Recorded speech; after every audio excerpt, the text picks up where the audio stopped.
আলহামদুলিল্লাহ আমগুলো আমি দিয়ে দিচ্ছি। আদা এবং সরিষার তেল ভেজে আমি এখন আমগুলো দিয়ে দিচ্ছি।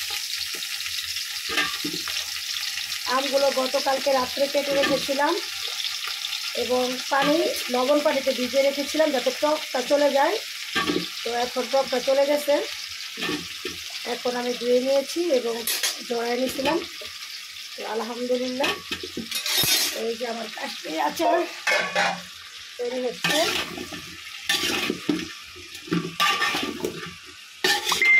একটু ভেজে নিব, ভাজার কিছুক্ষণ পরেই এটা হচ্ছে